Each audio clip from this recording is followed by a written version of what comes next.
Assalamualaikum warahmatullahi wabarakatuh. Selamat siang, salam sejahtera untuk kita semua. Hai sobat-sobat Al-Hikam, kembali lagi di podcast Taima. Kali ini bersama saya Umir Syah, mahasiswa semester 4 dari Mahat Ali Al-Hikam Malang.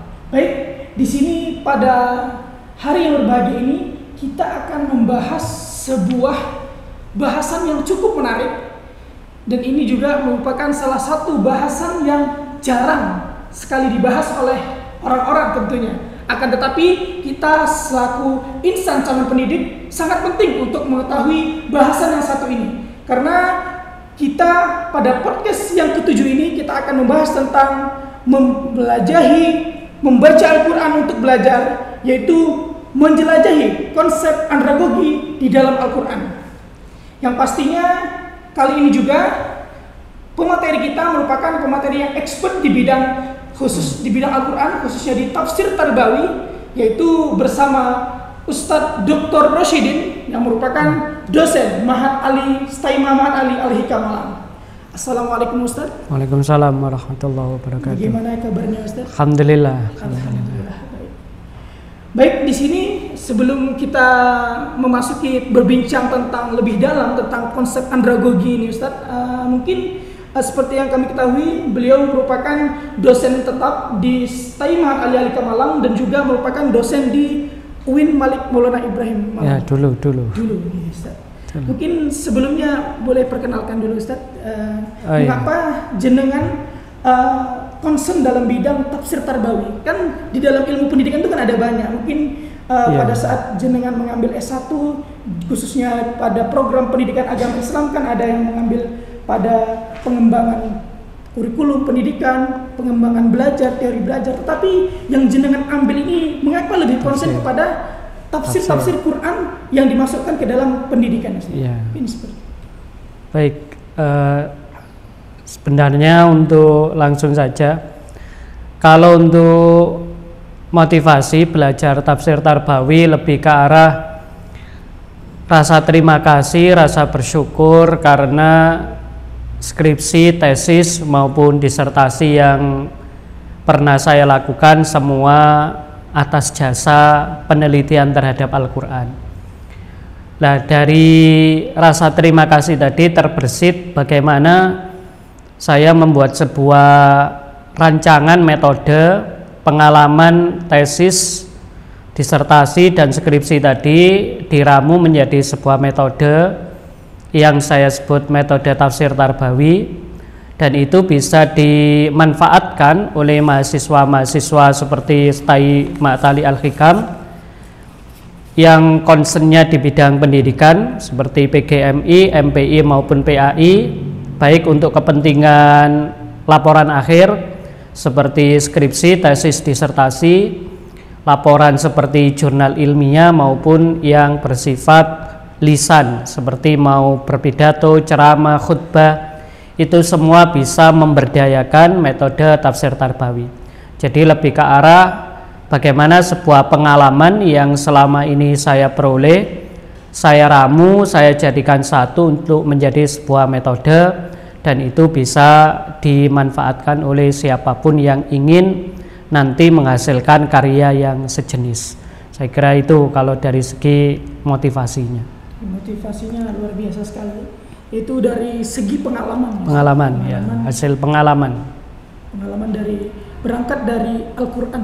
Quran, ya. Di barokahnya Al-Quran juga. Barokah, ya, barokah Al-Quran. Insyaallah.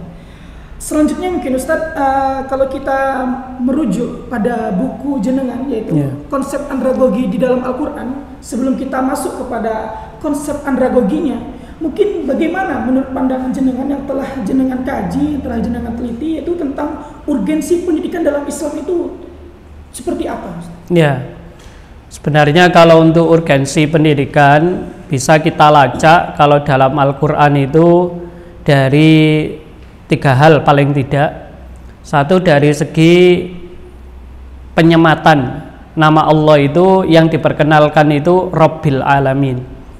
Lah, Rabbun itu akar kata dari kata tarbiyah yang itu kemudian diadopsi menjadi terma pendidikan Islam yang kita sebut dengan tarbiyah. Sehingga saya meyakini tanzilum mirabbil alamin itu artinya Al-Quran diturunkan dari Allah yang maha mendidik, maka setiap isi Al-Quran pasti punya nilai-nilai pendidikan. Jadi yang pertama signifikansinya karena Allah sendiri memperkenalkan satu sifat Allah sebagai Rabb, yaitu sebagai zat yang maha mendidik. Lalu yang kedua dari segi konten pertama ya.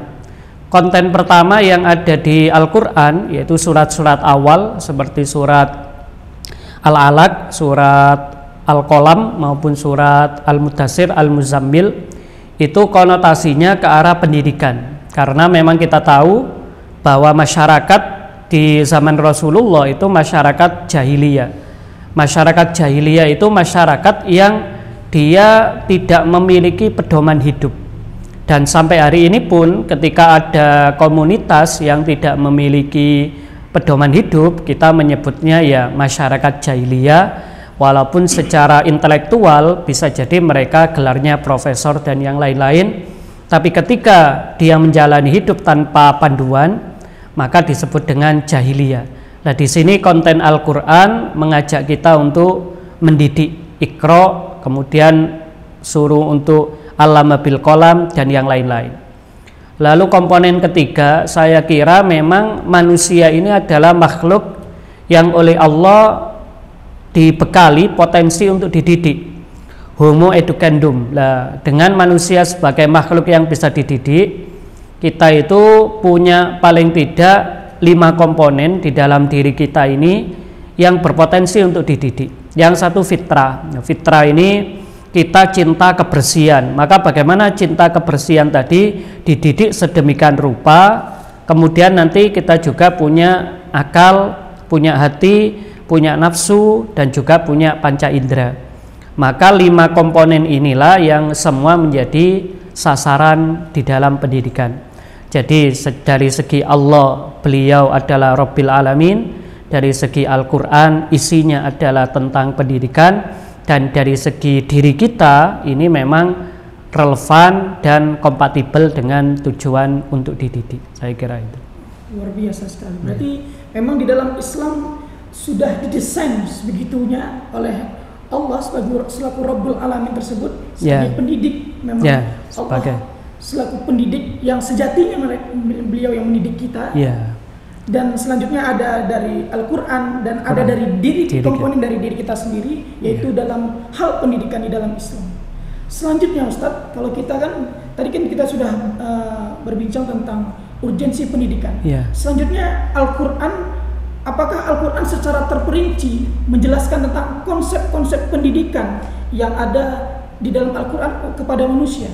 Itu konsep-konsep pendidikan yang saat ini yang kita gunakan. Apakah itu berasal dari Quran juga atau bagaimana? Atau seperti apa? Baik, sebenarnya Al-Quran itu kalau kita kutip pernyataan Sayyidina Ali, Al-Quran itu tidak bisa berbicara langsung, yang berbicara adalah manusia, maka kita butuh interpreter. The first interpreternya Al-Quran itu adalah Rasulullah Shallallahu Alaihi Wasallam. Maka di sini apabila kita ingin mengetahui bagaimana praktek pendidikan, acuannya ya ke Sirah Nabawi. Jadi apapun yang dilakukan oleh Rasulullah Shallallahu Alaihi Wasallam itu merupakan manifestasi daripada pendidikan yang ada di dalam Al-Quran.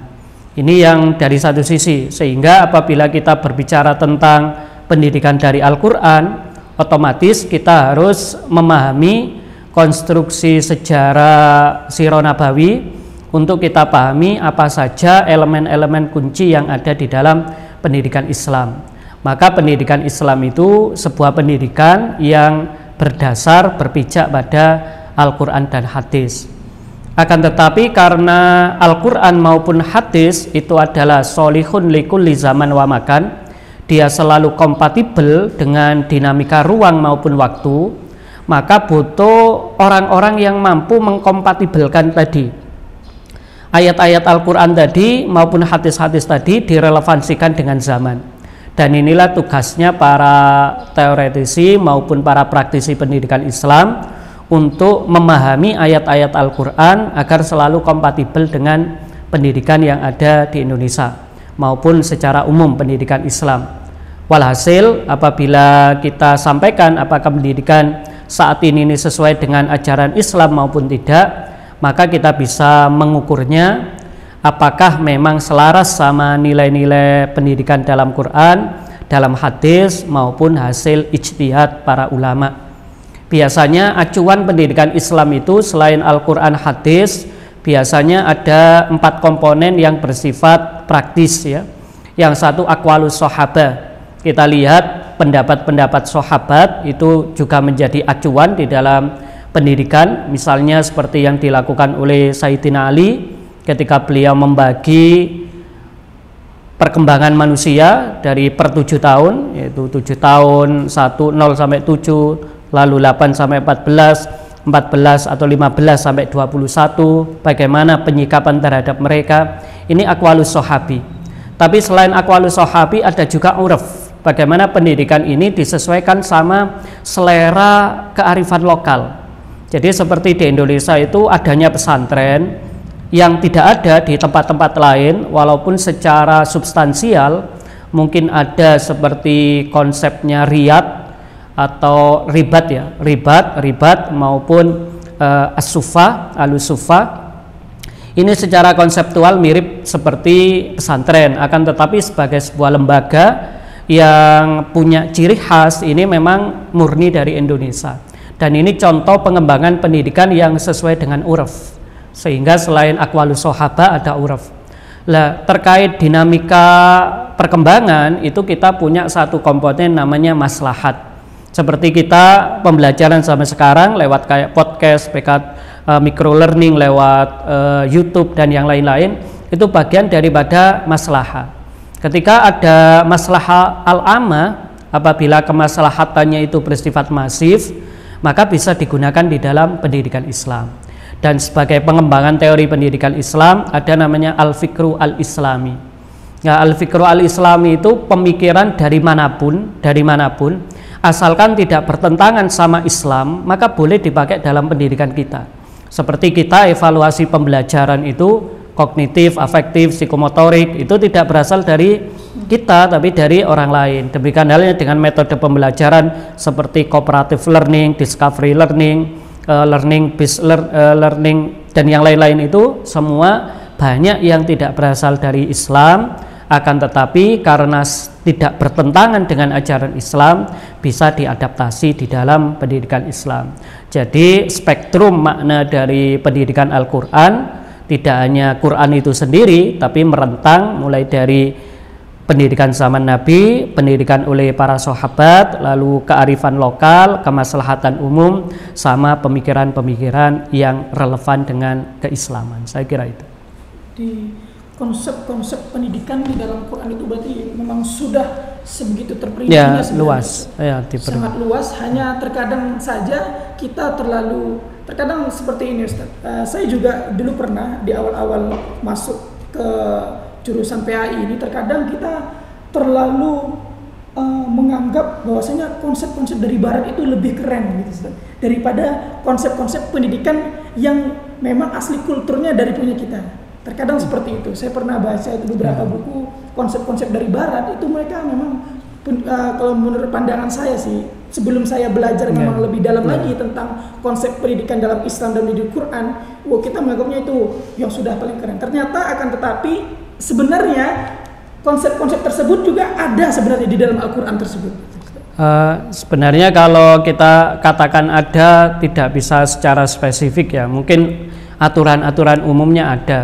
Tapi yang saya baca, kelebihan dari pemikir-pemikir barat maupun teoretisi barat itu, mereka itu aspek yang dominan itu kolaborasi, kolaboratif, ta'awun.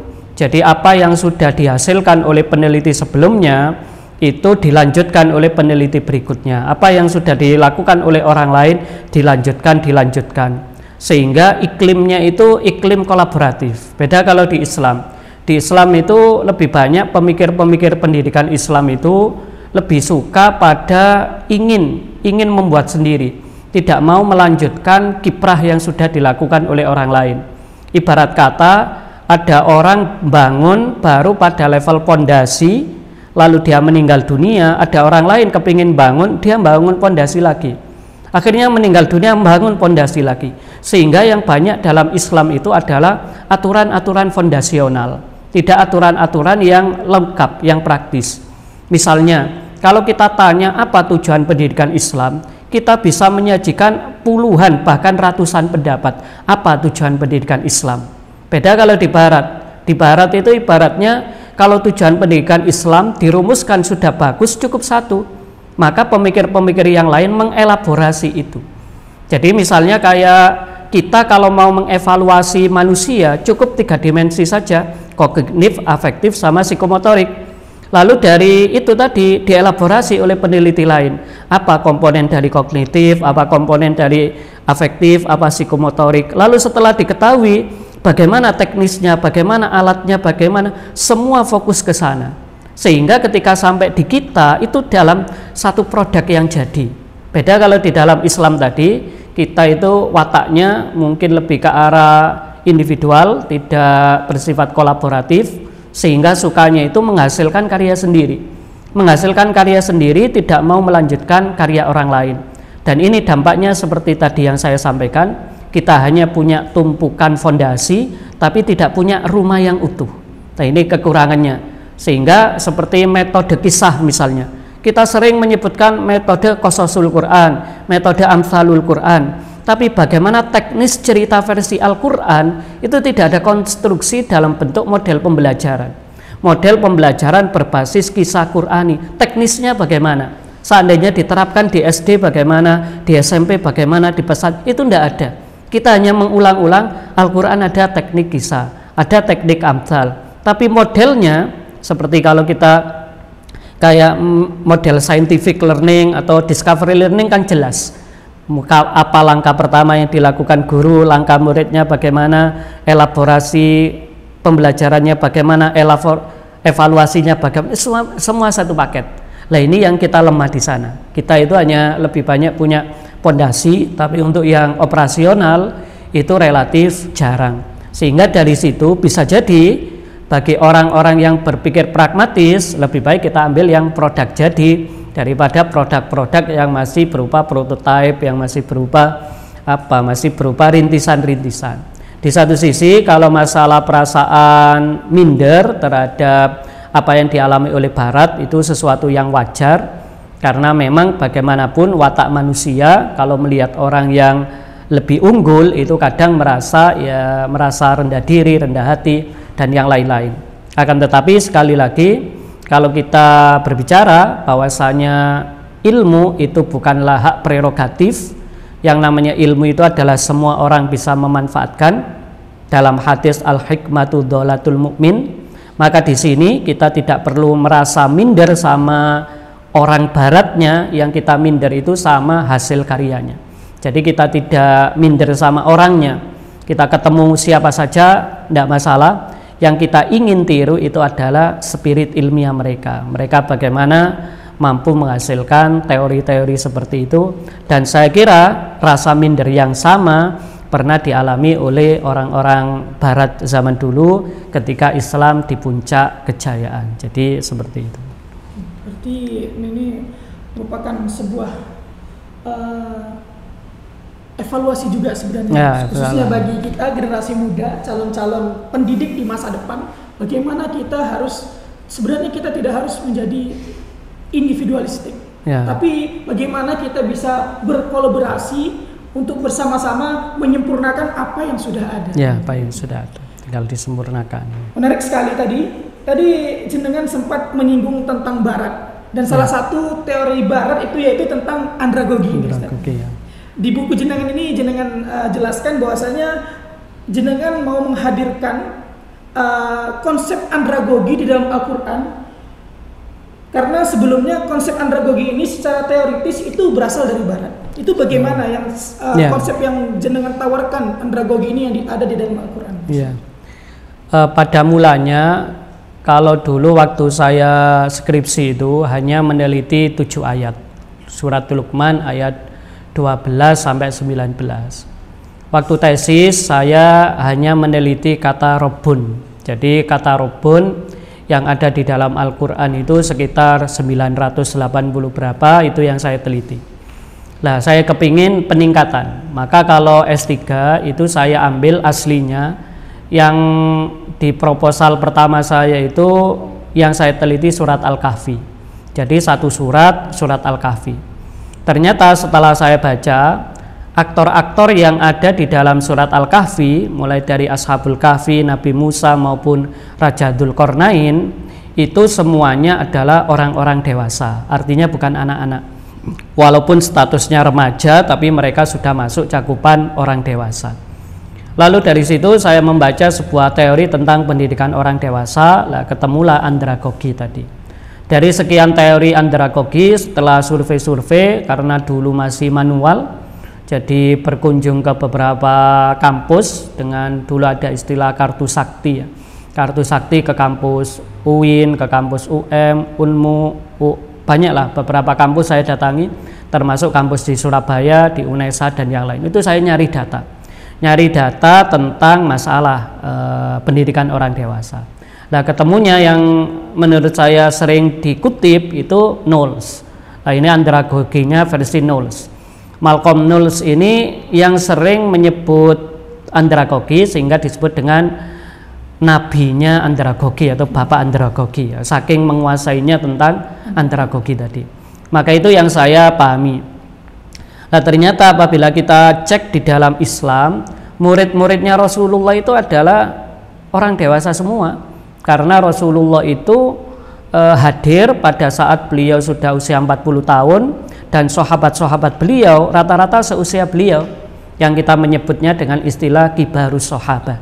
Lagi baru sahabat ini semua orang dewasa. Jadi dari sini bisa dipahami bahwa Rasulullah pun itu secara praktis lebih banyak menerapkan pendidikan orang dewasa. Termasuk apabila kita membaca Al-Quran, ada sekitar 83 kali atau berapa itu diawali dengan ya ayyuhalladzina amanu. Lah ya ayyuhalladzina amanu itu artinya kan orang-orang yang sudah mukallaf. Karena orang tidak dipanggil ya ayyuhalladzina amanu kalau dia nggak mukallaf. Artinya orang-orang yang beriman kalian wajib puasa. Lah yang diwajibkan puasa ini kan orang muslim yang akil dan balik. Bukan hanya sekedar akil tapi dia harus balik. Orang yang sudah dewasa. Dari sini bisa dipahami bahwa dari segi sirah nabawi muridnya Rasulullah orang dewasa, dari segi redaksi Al-Quran sering menggunakan istilah ya ayyuhalladzina amanu, yang itu adalah panggilan yang ditujukan kepada orang dewasa. Itu latar belakang kenapa kok yang saya pilih itu adalah andragogi ya, andragogi. Dan dari buku ini sudah ada yang beberapa yang menindaklanjuti, walaupun rekan saya sendiri di UIN Malang maupun di UIN Jakarta dan yang lain-lain melanjutkan andragogi ini jadi dalam bentuk tesis, ada yang sampai bentuk disertasi. Tinggal nanti dimodifikasi mau diarahkan kemana. Yang penting sumbangsi yang mau saya tawarkan di sini bahwasanya bagaimana kita membaca tentang teori Barat, tapi membaca secara kritis dari perspektif Al-Quran. Karena kita membaca secara kritis, maka nanti pasti akan muncul banyak relasi. Ada relasi yang punya kemiripan antara Islam sama Barat sama. Ada yang punya relasi saling melengkapi. Jadi kita punya, Barat nggak punya, tapi ada yang dipunyai Barat kita nggak punya. Maka di situ bisa saling melengkapi. Ada yang bisa saling mengganti, pertukaran. Jadi kita punya satu konsep, Barat punya satu konsep, dan itu bisa dipertukarkan. Ada lagi nanti yang memang bertentangan. Nah, kalau memang bertentangan, nah ini yang nanti bisa dipilih mana yang sesuai, mana yang tidak. Itu beberapa tentang latar belakang ya, menyangkut tentang andragogi. Saya kira itu. Selanjutnya Ustaz, setelah jenengan mengkaji, meneliti tentang konsep andragogi dalam Al-Quran ini, bagaimana merealisasikan konsep tersebut di dalam kehidupan kita yang sekarang? Contoh di era milenial sekarang ini, pendidikan orang dewasa, terkadang orang dewasa itu sekarang kan banyak orang yang baru sudah beranjak dewasa baru belajar. Dan juga sekarang itu kebanyakan belajarnya melalui media sosial. Itu juga tidak dengan guru langsung secara face to face. Kalau kita analisis dari prinsip-prinsip andragogi itu semuanya aplikatif ya, semuanya bersifat praktis, bisa dipraktekkan. Nomor satu itu ada namanya need to know. Jadi orang dewasa itu nggak mau belajar kalau nggak tahu alasannya kenapa kok saya belajar. Jadi harus ada motivasi dulu kenapa kok saya perlu, misalnya ketika ada orang membuat KKN, lalu KKN atau KKN di masyarakat, PKM, lalu membuat pelatihan tentang baca Al-Quran. Loh, itu bagaimana cara menumbuhkan orang tertarik, penting tidak membaca Al-Quran. Lah ketika orang tadi merasa itu penting, maka akan datang. Karena orang dewasa itu dia punya sifat tidak mau dipaksa, karena dia merasa mandiri, bebas, maka dia mau belajar kalau memang dia yakin itu ada manfaatnya. Jadi misalnya kayak ada guru-guru misalnya banyak yang sekolah di Al-Hikam ini yang melanjutkan ke S2. Kenapa? Karena mereka tahu manfaatnya. Kalau saya S2 maka karir saya bisa meningkat, saya jadi punya kebutuhan. Jadi selama orang dewasa itu punya kebutuhan, maka dia akan belajar. Tapi kalau dia tidak punya kebutuhan itu, dia tidak mau belajar. Nah, di sini tugas kita adalah bagaimana menumbuhkan rasa butuh terhadap ilmu tadi kepada orang dewasa. Yang nomor dua itu harga diri. Bahwasanya di dalam pendidikan orang dewasa itu sifatnya harus harga diri. Karena kalau tidak berdasarkan harga diri akan terjadi relasi yang kurang baik. Misalnya apa? Sikap arogan. Ketika ada guru telat, dia biasa-biasa saja, tapi ketika murid yang telat, dia dihukum. Seperti tidak bisa di andragogi. Andragogi itu menghargai harga diri. Sehingga kalau dosennya telat, kompensasinya maupun resikonya sama seperti resiko yang dialami oleh mahasiswa. Makanya kalau di kampus itu ada namanya kontrak belajar. Kontrak belajar itu kan mutual agreement, kesepakatan antara dosen sama mahasiswa. Mungkin kalau dosen telatnya sekian menit, kalau mahasiswa sekian menit.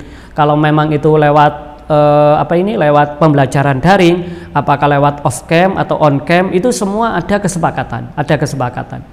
Jadi ini menghargai harga diri tadi. Kita itu kalau di pendidikan orang dewasa yang kita jaga itu harga diri. Beda, termasuk kita kan nggak bisa melakukan pemukulan fisik. Beda mungkin kalau sama anak kecil kita jewer ya. Tapi kalau sama orang dewasa kan nggak mungkin. Salah kok dijewer atau yang itu nggak bisa.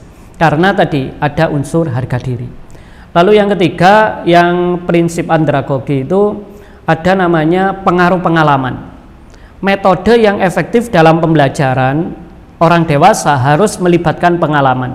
Karena melibatkan pengalaman, maka yang aktif ya siswanya. Beda kalau kita datang ke kelas 1 langsung anak-anak kita suruh diskusi. Mereka bingung. Kenapa anak SD kalau disuruh diskusi bingung? Karena otaknya masih gelas kosong. Gelas kosong yang butuh diisi. Tapi kalau orang dewasa itu gelas yang sudah setengah penuh. Nah, gelas setengah penuh tadi itu dibagi satu sama lain, saling berbagi. Maka metode-metode di pembelajaran orang dewasa itu yang bagus adalah yang bersifat brainstorming, yang bersifat diskusi. Jadi kita punya perspektif dibagi sama perspektif yang lain. Itu yang akan membuat mereka ini semakin bagus. Lalu yang keempat, mereka itu mau belajar kalau ada signifikansinya dengan tugas hidup.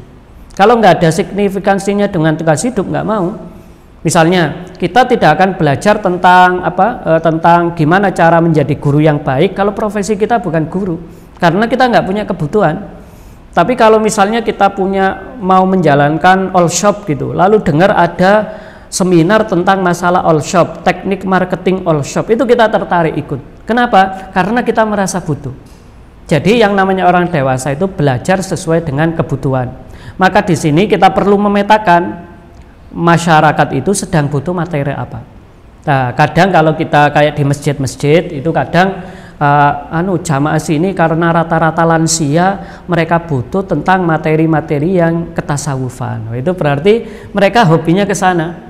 Tidak lagi diajari tentang fikih munakahat, tapi diajarkan tentang mungkin anak di kalangan tertentu, masjid tertentu, karena mereka ini belum menikah, maka bisa jadi yang dibutuhkan itu adalah tentang fikih munakahat. Nah ini di sini ada namanya perbedaan tugas hidup berimplikasi pada pilihan materi apa yang ingin dipelajari ya.